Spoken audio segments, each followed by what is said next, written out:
Today on Meet the Composer, we will meet a Czech composer who is equally as popular in Europe as he was in America.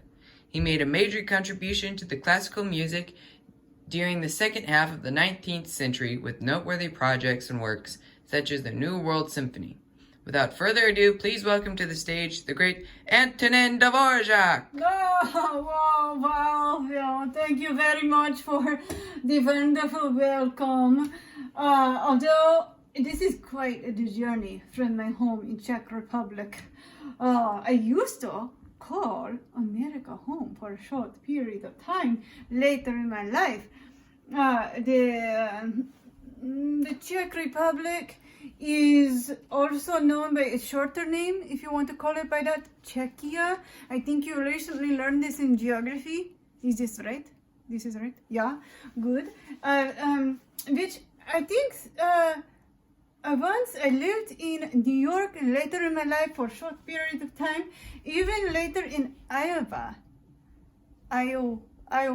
your state, this state. But I digress. I bet you all would like me to start from the beginning. Well, yes, we'd love to hear more about how your musical career began. Yes. I certainly have to give credit to my family for encouraging my love of music. I was born in 1841 in Bohemian Village, where my father was innkeeper and butcher. Dog, go lay. Okay. But my parents encouraged my musical training despite their humble background. Around age 6, if I recall correctly, I studied to play the viola. I will call it viola, but you say viola, and the piano.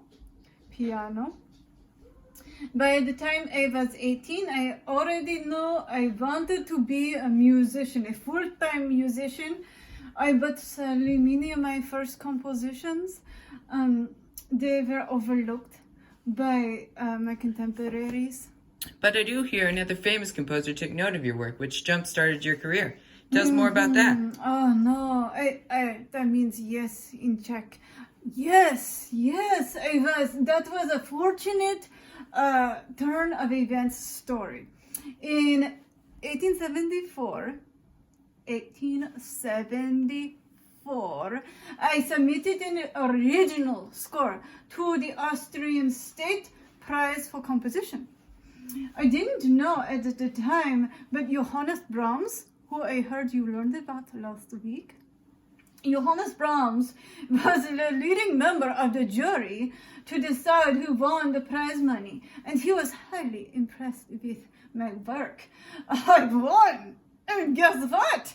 I won again! In 1876 and 1877 I won. I mean, don't like to brag, but people really started to take notice of my work after that.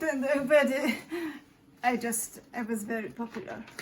You know, it's a fact. Oh, we didn't think you were bragging at all, but it was about time someone started noticing your work. It was Brahms' own publisher who first released your Slavic Dances for piano in 1878. People have been waiting on the sheet music for them with such anticipation that they sold out in one day. One day. That's pretty huge, wouldn't you agree? Well, yes, I suppose you're right about that. From that time on, people all over the world were talking about my compositions. That's kind of hard to believe, honestly.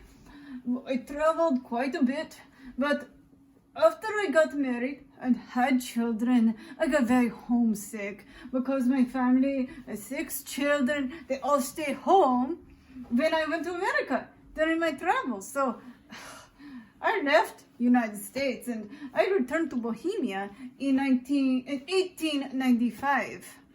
Yes, I can imagine being away from your family for 2.5 years would make you very homesick. So what did you do after you returned home? I actually started teaching again at Prague Conservatory, passing on my experience two future leading Czech composers. Also, funny story.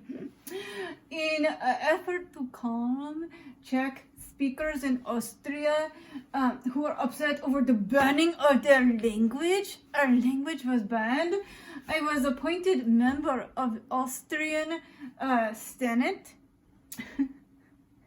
I came for the first day in 1901, accepted the honor, stole all the pencils from my desk because they're very good for composition.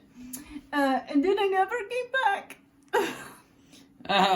Mr. Dvorak, did anyone ever tell you it's not okay to steal? Oh, yes.